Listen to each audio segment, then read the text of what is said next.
திருப்பரங்குன்றத்தில் நீ சிரித்தால் முருகா திருத்தணிமலை மீது எதிரொலிக்கும். திருச்செந்தூரிலே வேலாடும் உன் திருப்புகழ் பாடியே கடலாடும். பழனியிலே இருக்கும் கந்த பழம் நீ பார்வையிலே கொடுக்கும் அன்பு பழம்.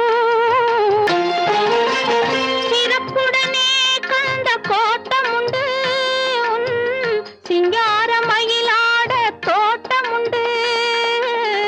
சிறப்புடனே கந்த திருத்தணிமலை மீது எதிரொலிக்கும்.